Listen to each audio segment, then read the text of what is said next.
Waging war on corruption. Alex Jones on the GCN Radio Network.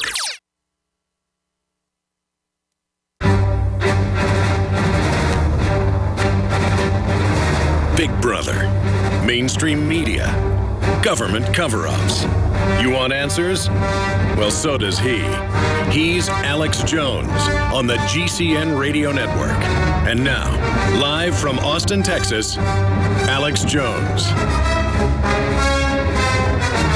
Obviously, I'm agitated. I'm upset, playing right into the globalist hands, as usual. It's all part of the global destabilization program that's accelerating here domestically. That's not my view. That's a fact. I think we can safely say that. I predicted that Obama would try to stage a race war with the media manipulating people. Regardless of what you think of the cops, what side you're on, this is being manipulated towards a larger crisis. While Obama calls for reconciliation, all of his surrogates and minions try to stir it up. This is globalist divide and conquer. The National Guard's being deployed to Ferguson. It's got to be 5,000, 6,000 around the streets. This is not a disaster waiting to happen. This is a disaster that's already happening. That's about to get a lot worse. And I have that from attorneys in Kansas City and St. Louis who know the inside scoop and know the terrain. I want to get George Norrie on this week. He's there in St. Louis. I know he was very gracious because the guy works really hard to come on last week. I want to see if George will pop in for 10 minutes or so sometime this week to give us his take as well. But I want to shut up and go to your phone calls. Long segment coming up. This is a short one. Let's go to Deputy Sheriff Jim in Ohio. Then we'll go to Raul, Wolverine, Phil, and others. Go ahead, Jim. What's your take on this? Hey, Alex, I'll tell you what, this globalist plan and what they're doing to our country is definitely starting to unfold right before our eyes.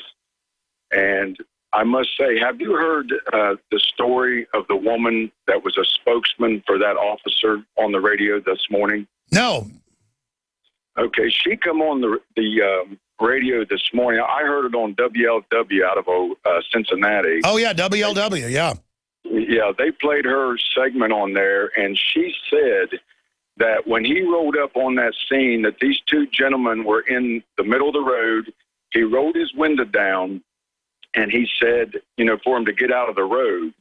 And they wouldn't, they was cussing at him or something. I don't know what was said, but she said that he pulled over a few feet up the road from them on the berm and was looking in his mirror at them.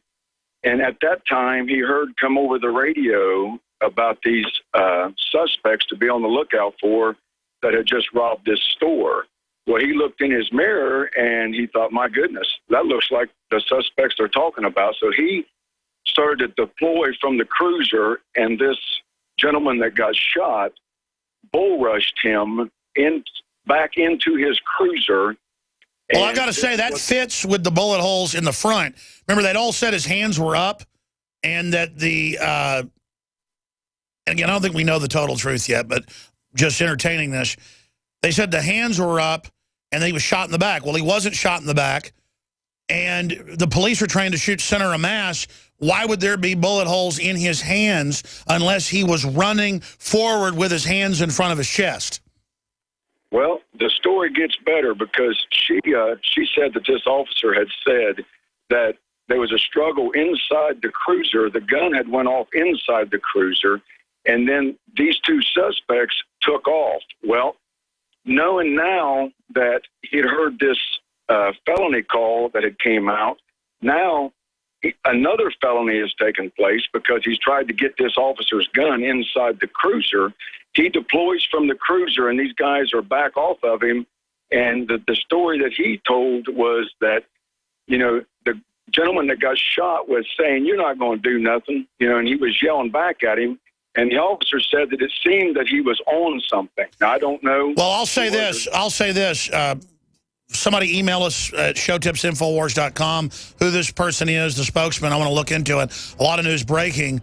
But he looks like, they've now confirmed it's Brown in the video in the shop. He looks like he's on something right there. I mean, he looks really whacked out of his mind. And he did have marijuana in his pocket. That's now come out. Court investigation. Michael Brown was shot from the front, had marijuana in his system. I want to hear the rest of the story when we get back. We'll try to find that clip. Stay there, sir. I'm David Hall, founder of Diamond Gusset, where we are proud of our 100% grown and sewn American-made jeans. Whether you're out for dinner, working on the farm, or on the road, Diamond Gusset Jeans offers a full spectrum of style and sizes for any occasion. Our loyal customers enable us to continue sponsoring Liberty Media outlets. Use promo code FREEDOM to receive a 15% discount at gusset.com.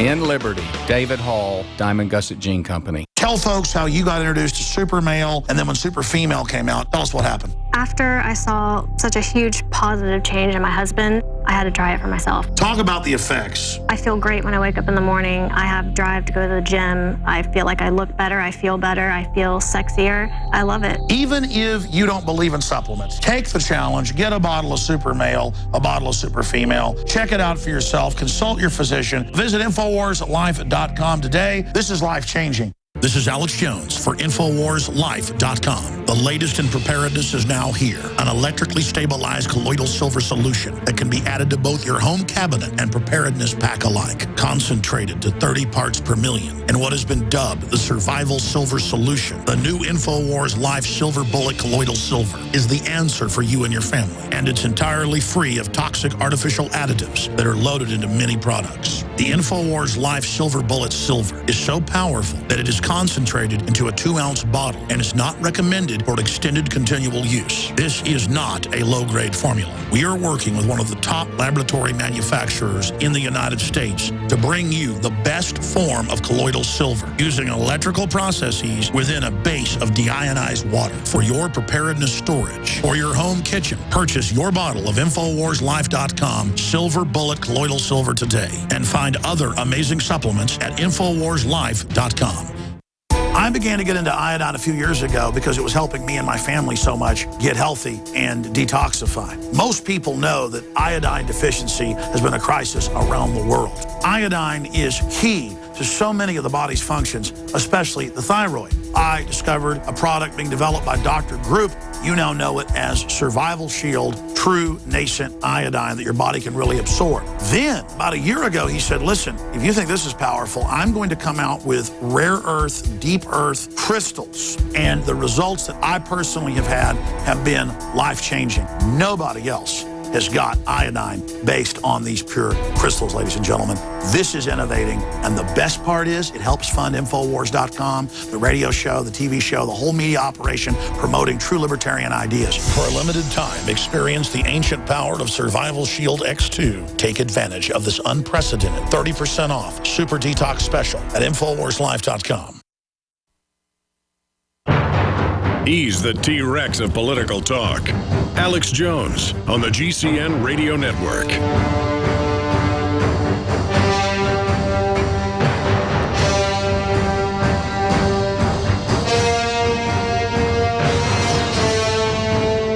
Paul Joseph Watson will join us briefly at the bottom of the hour. He's got the detailed reports out with Kurt Nimmo and others at Infowars.com, proving that the DOJ, communist, and New Black Panthers have hijacked the Ferguson protest and are trying to stir things up and get them violent. Kurt Nimmo has another article, Nation of Islam and New Black Panthers directing violent protests in Ferguson, and now more nights of intense looting and burning. The National Guard is being deployed. Heavy armored vehicles have now shown up and are coming off the backs of 18-wheelers right now. Meanwhile, a Ferguson cop threatens to shoot a journalist. Somebody's got to talk to these police, man, about their PR tactics. I mean, it just, you could not turn the public against you in a more ridiculous way. But this is just bad, folks. Everybody just wants to fight. Ferguson riots being exacerbated by violent provocateurs. Again, that's Watson has 2 reports out on that. National Guard ordered onto streets of Ferguson, Missouri. Why were the police in Ferguson told not to stop the rampant looting on Friday night? Are we on the verge of renewed race riots with the turn in the war cycle 2014? The Highway Patrol puts out a statement saying outsiders are coming into Ferguson from St. Louis and other cities to take advantage of it to engage in criminal activity. Well, here's the deal. Anybody tries to rob my operation or my house, I'm going to shoot you. I don't care if you're white or you're black. I catch somebody coming in my house, I'm going to defend myself. You understand that?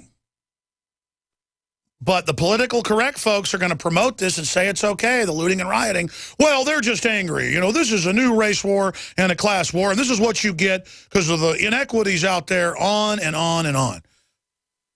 And the establishment is going to let this happen and cause a big fight.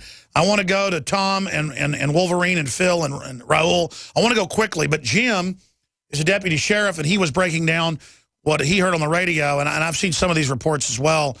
This is what they put in the police report, basically. What you're saying about what was seen and reportedly what happened. So recap it and finish your story dealing with Michael Brown, who, again, they tried to use a photo of the guy 5 years ago looking like a little kid. I mean, he is a big guy with all these thug pictures, flipping people off with that whole I'm a gangster, you know, thug attitude. I'm not saying he deserved to be shot in the back, but now the autopsy's out, he was shot in the front. And I'm not defending the police carte blanche. I mean, we've got checkpoints that are illegal. We've got the police shooting rubber bullets at innocent reporters and lying about it. We've got examples of all sorts of stuff. We don't want the police state, and a race war will sell the police state, the federalization, the armored vehicles, which, again, are really meant for the Tea Party. So after we've set the precedent here and had this splendid little race war, it'll be fun to watch on television for some of the sick voyeurs out there, we will be left with Homeland Security on the streets of America under the political correctness. And then everyone will have to subscribe to political correctness as the new religion to never allow the riots of 2014 again. This is the false flag. I'm not speculating. I predicted it all on July 17th. I did an emergency special report up on Infowars.com. And we'll put that on screen for TV viewers. U.S. Army trains to fight black Americans. Doomsday Disneyland facility uses practice ground for civil unrest. And I say in the video and in the article, the next shoe to drop will be exacerbating, staging, or manipulating something like this into a conflagration. And now we have the feds there openly manipulating this. I mean, look at all the race baiting of MSNBC, getting all this hyped up. It's like a Ku Klux Klan channel for blacks and Hispanics or something. But it's all a bunch of white, globalist, and New World Order engineers, leftists, that want Cloward and Piven to bring this country down. Shut off the power plants. Bring in unlimited illegals. Stir everybody up. Sell the idea that you're poor because of racist white people. No, you're poor because the globalist offshore. I'm sorry I'm ranting. I apologize. Jim, finish your story. I'll go to everybody. Go ahead. Well, Alex, I'll tell you, if what that woman said is true, when he deployed from that cruiser, this guy was taunting him, and then he bull rushed him again. And after what he had just experienced inside that cruiser, I must say I would have taken the same action that he took. And what makes me absolutely vomit over this whole incident is how the globalists and how these people are turning this probably, and I don't know because I haven't got all the facts yet, what seems to me, if this is true, to be a justifiable act on this officer's part, that these people are trying to turn us against each other and trying to get this country in such an upheaval to where this is going on all over the place. And I mean, it's sickening to be an officer in this country and to see, you know, that there are some good men out here that are trying to serve and protect their communities, and then we all get kind of labeled in this one batch, and it's not fair to the good officers that are out there. Well, exactly, but that's how the black folks feel when the thugs come in from St. Louis and do all this, and then they all lose their right to demonstrate. And again, the average cop I know is, most police are really nice, smart people that know what's going on. I'm just honest about that. Most police I know are listeners that I run into. And I don't just mean they come up to me because they're listeners. I mean, I talk to other police, and they say a lot of police are awake to what's happening. We don't want to make the police our enemy. We don't want the globalists to get this whole thing stirred up so they can fully federalize them and then turn around and use them against the Tea Party. I just want to figure out how to diffuse the situation. I appreciate your call. Let's go ahead now and go to Raul in California. Thanks for holding. You're on the air. Hello, Alex. Yes, sir. Hello. Hello. How you doing, Alex? I'm calling. Thank you for your